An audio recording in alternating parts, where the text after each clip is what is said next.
Hola de nuevo, ¿cómo estás? Espero que muy bien. Hoy hablaremos de una civilización no solo de las más antiguas de la historia de la humanidad, sino que además, si lo piensas, es de las muy pocas que ha perdurado hasta nuestros días. No creo que encuentres muchas más con esas características.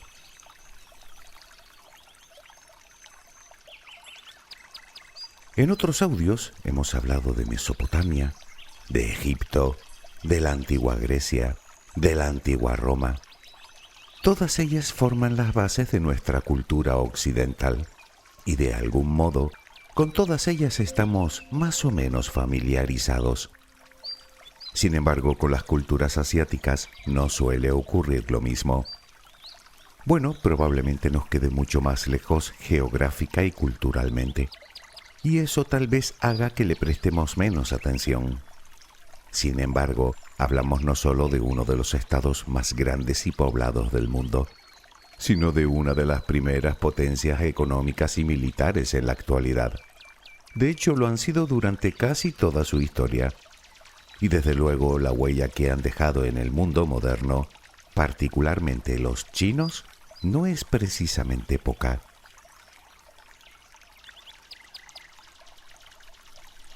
Puede que conozcas poco esta civilización, probablemente lo que conoce todo el mundo.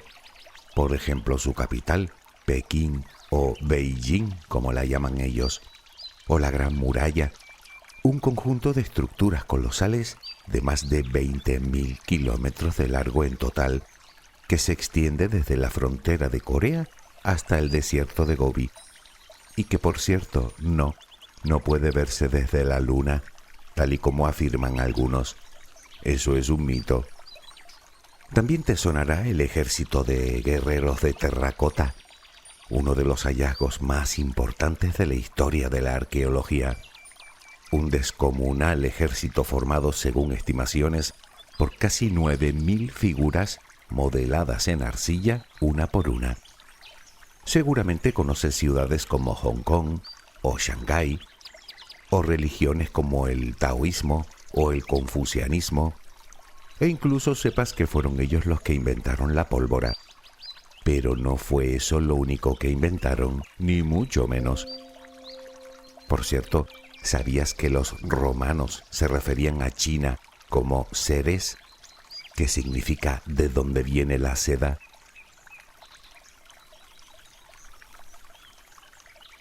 Son muchas preguntas a las que intentaremos dar respuesta en estos dos audios. Por ejemplo, ¿cómo surgió esta civilización? ¿Cómo llegó a ser una nación tan enorme? ¿Quiénes la gobernaron? ¿En qué se basaba su economía? ¿Quiénes construyeron la Gran Muralla? ¿Qué les impulsó a invertir tanto tiempo y esfuerzo en crear algo tan enorme? ¿O para quién se creó el ejército de terracota y con qué finalidad? ¿Qué serie de inventos les debemos? Y por cierto, ¿de dónde viene el nombre de China?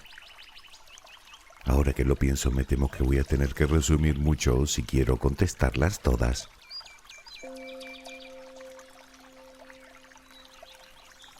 Pero empecemos por el principio.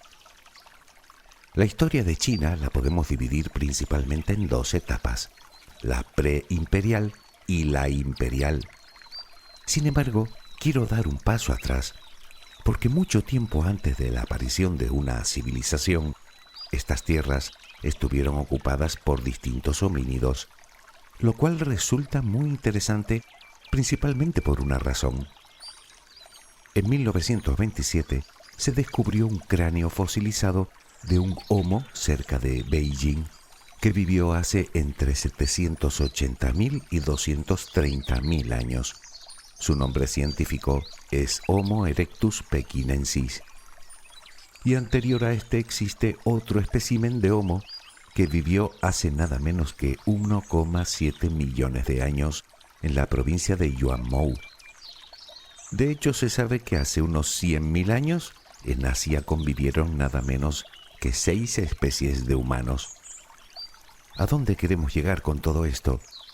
Pues que China lleva siendo habitada muchísimo tiempo.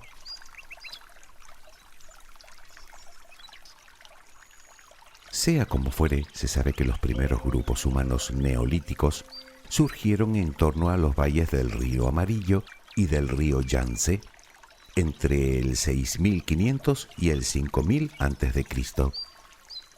Las evidencias arqueológicas sugieren un alto nivel de sofisticación en la cultura agrícola de estas poblaciones primitivas, y aunque en general se acepta que la cuna de la civilización china se creó alrededor del 5000 a.C. en la provincia de Henan, precisamente en el valle del río Amarillo, también hay que decir que la cultura china, como tal, es la mezcla de distintas culturas primitivas que se fueron sucediendo entre el 5000 y el 2000 a.C. y que fueron añadiendo particularidades reconocibles como el cultivo del mijo y del arroz, el tallado de jade, grandes construcciones como residencias, tumbas y murallas, la construcción de talleres o un importante intercambio comercial.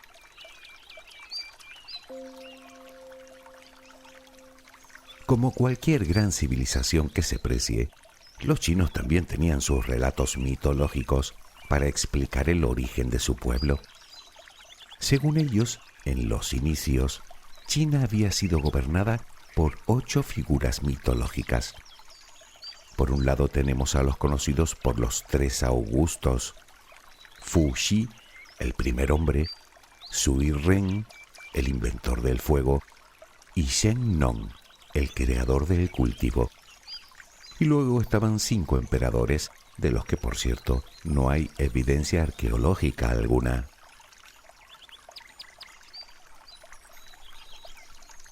Lo cierto es que China comenzó siendo una civilización eminentemente agrícola que presentaba una gran diversidad étnica, lingüística y religiosa. Poco a poco, las distintas dinastías, pertenecientes sobre todo a la etnia Han, la más numerosa de las 56 etnias chinas reconocidas, fueron influyendo no solo en su historia, sino en su cultura, homogeneizando, por así decirlo, el país. La pregunta es, ¿qué dinastías eran esas? Bueno, te podrás imaginar todo lo que pudo ocurrir en miles de años, así que lo mejor será resumirlo un poco.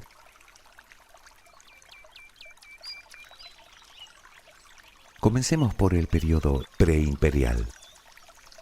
De estas pequeñas poblaciones y comunidades agrícolas nació el gobierno centralizado, cuya primera dinastía fue la dinastía Xia, que abarcó aproximadamente desde el 2100 a.C. hasta el 1600 a.C. Lo cierto es que esta dinastía estuvo considerada prácticamente mitológica, entre otras cosas porque no existen testimonios escritos contemporáneos que dieran fe de ello. Pero las excavaciones llevadas a cabo en las décadas de los 60 y los 70 del pasado siglo parecen corroborar su existencia. Según parece, estuvo compuesta por 17 reyes consecutivos, durante los cuales se dio un periodo de desarrollo gradual que de alguna manera fue cohesionando la civilización.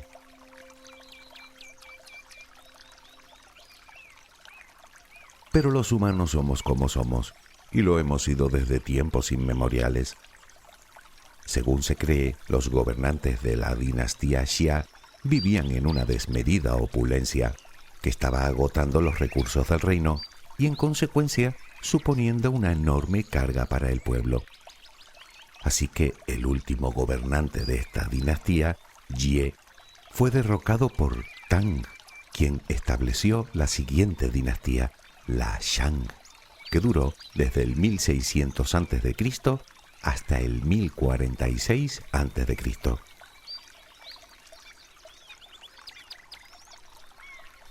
Tang asumió el liderazgo del país, redujo los impuestos y detuvo de inmediato los extravagantes proyectos de construcción iniciados por el rey anterior. Se dice de él que gobernó con gran sabiduría y eficiencia, tanto que las artes y la cultura florecieron. Con esta dinastía, la dinastía Shang, se desarrolló la escritura, la metalurgia, la arquitectura y la religión. Y es que antes de esta dinastía, el pueblo adoraba a muchos dioses, dioses tan grandes como remotos. Debido a la necesidad de personajes más, digamos, cercanos que atendieran sus necesidades, comenzó la práctica del culto a los antepasados. Ellos creían que cuando alguien moría, adquiría poderes divinos y podía ser invocado para que prestara su ayuda en tiempos de necesidad. De ahí que aparecieran sepulcros repletos de todo tipo de cosas que alguien pudiera necesitar, con el fin de que tuvieran una vida más cómoda y tranquila después de la muerte.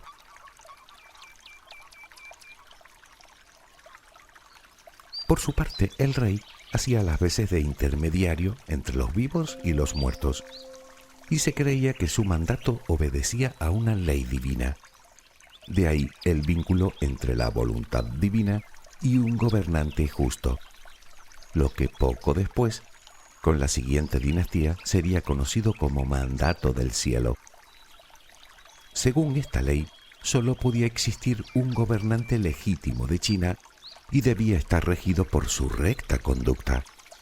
Además, el gobierno podía pasar de padre a hijo siempre y cuando éste poseyera la virtud necesaria para gobernar, de tal manera que cuando un gobierno dejara de cumplir el deseo divino, tenía que ser derrocado. Sin embargo, como todos los mandatos de este tipo, más tarde sería tergiversado por varios gobernantes, bien para hacerse con el poder, o bien para colocar en su lugar a hijos indignos.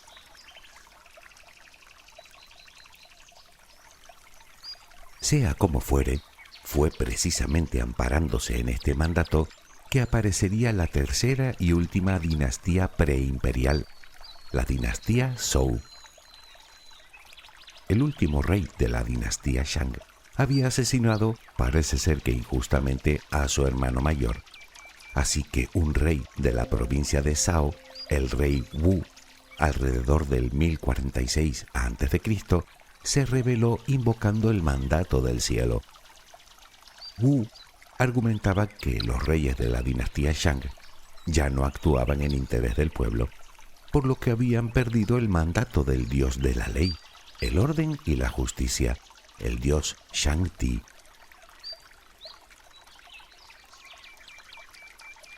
Durante la dinastía Zhou, que conservaba muchas características de la dinastía anterior, se produjo una importante expansión de la civilización y un nuevo florecimiento de la cultura. Se codificó la escritura, dando lugar a la literatura china clásica y en la que vivieron los más célebres filósofos y poetas. Uno de ellos te suena seguro, Confucio. Aparecieron lo que se conocen como las 100 escuelas del pensamiento, se mejoró la metalurgia del hierro y con ella algunas armas como los carros de guerra, y además se inició la primera fase de la construcción de lo que tiempo más tarde sería la Gran Muralla, aunque ellos en ese momento no lo sabían. Me explico. Por aquel tiempo, lo que hoy es China estaba dividida en 7 reinos, cada uno gobernado por reyes o señores feudales. Pues bien, en algunos de esos reinos se crearon murallas para proteger sus fronteras de los otros reinos, y son esas murallas las que tiempo después serían aprovechadas para la Gran Muralla. Pero no nos adelantemos.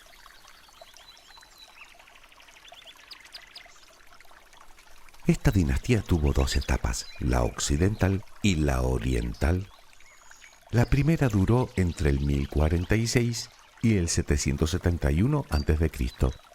La segunda, bastante más compleja y la que nos interesa, entre el 771 y el 256 a.C., justo hasta el establecimiento del imperio. Esta segunda etapa se divide a su vez en 2 periodos, que conviene comentar dado el desenlace del segundo de ellos. El primero tiene un nombre curioso. Se le llama periodo de las primaveras y otoños, y va desde el 771 hasta el 481 a.C. Su nombre se debe a que así se nombra en la crónica oficial del estado de ese momento.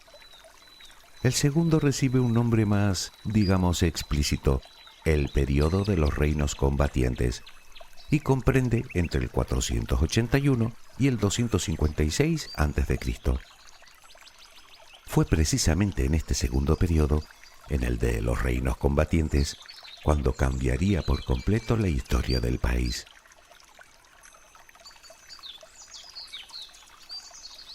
Hasta el 480, todo discurría más o menos como era de esperar. Los gobernantes se sucedían consolidando aún más la cultura y la civilización. Las corrientes filosóficas, como el confucianismo y el taoísmo, se iban extendiendo y la cultura y las artes vivían un nuevo renacer. Pero en el 481 todo iba a cambiar. Los 7 reinos entrarían en guerra por la supremacía. Se diría que en un todos contra todos. Sin embargo, se daba una curiosa circunstancia. Todos ellos utilizaban las mismas tácticas y reglas de conducta en la guerra, de tal manera que ninguno era capaz de sacar ventaja y superar al otro. Y es que hasta ese momento, la guerra era considerada algo así como un juego de habilidades entre los miembros de la realeza. Un juego regido por estrictas normas de cortesía y, por supuesto, por la voluntad del cielo. Por ejemplo, no se atacaba a los rivales débiles, y antes de atacar se debía esperar a que el enemigo se hubiera preparado adecuadamente, movilizando antes a su ejército y formando sus filas. Un estilo de guerra que pronto desaparecería y que la historia de la humanidad no volvería a ver.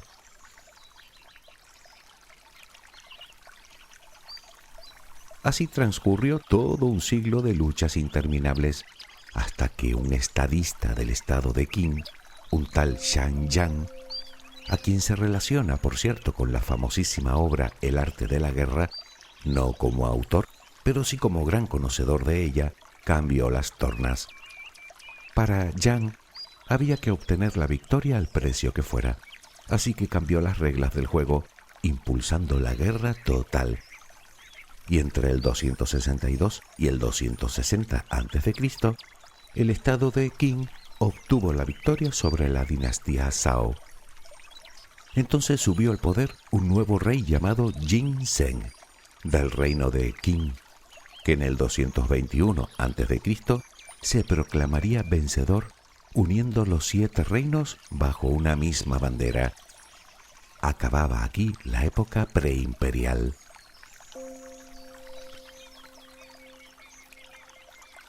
Probablemente el nombre de Jin Zheng no te diga nada, pero sí lo que viene a continuación.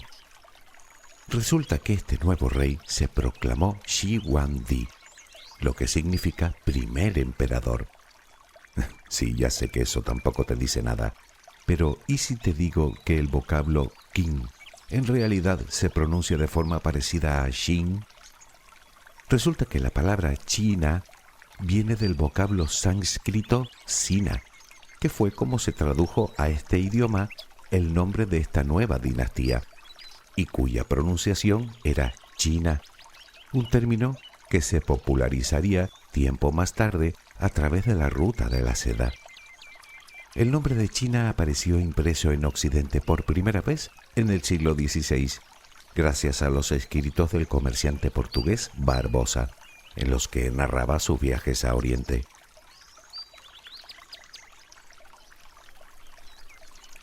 Pues de ahí procede el nombre de China, de su primera dinastía imperial, la dinastía Qin o China del sánscrito. Una época, la imperial, que duraría hasta nada menos que 1912, cuando el último emperador, Puyi, abdicó debido a diversos factores: gran inestabilidad, revueltas, desigualdad, guerras económicas, injerencias de potencias extranjeras, todo lo cual daría lugar, varias décadas después, a la revolución y al ascenso de Mao. Pero bueno, eso es otra historia. De momento sigamos.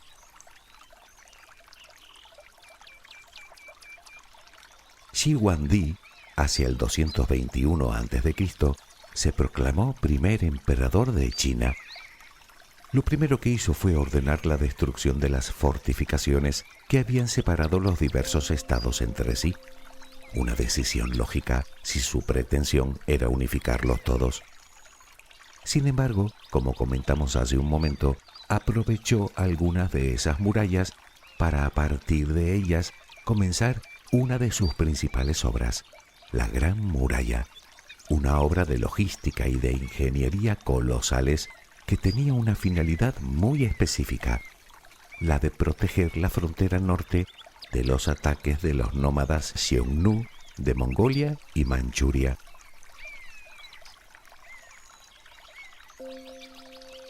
Lo siguiente que hizo fue fortalecer sus infraestructuras. Para ello hizo construir carreteras que impulsarían el comercio gracias a la facilidad de desplazamiento.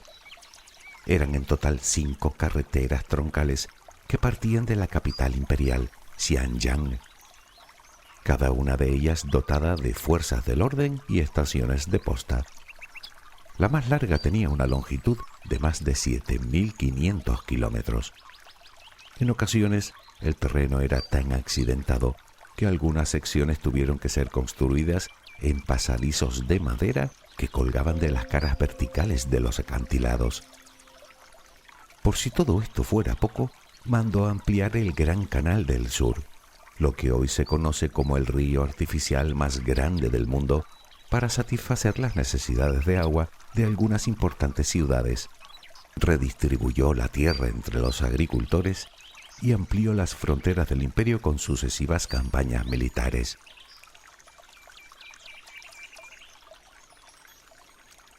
Shi Huangdi comenzó siendo un gobernante justo y con visión, logrando con ello grandes avances, pero con el tiempo cambió. Su gobierno se fue volviendo cada vez más autoritario, lo que hizo que su popularidad fuera cayendo paulatinamente. A medida que iba avanzando su mandato, Shi Huangdi fue abandonando su interés por el mundo de los vivos a favor del mundo de los muertos, tanto que se fue volviendo cada vez más paranoico con la muerte, centrando su preocupación en cómo evitarla y buscando incansablemente la inmortalidad. ¿Recuerdas el ejército de terracota? Pues fue creado precisamente para él. Pero eso es algo que te contaré en el siguiente capítulo de esta apasionante historia. ¿Te parece bien? Espero que tengas una luminosa jornada. Hasta muy pronto.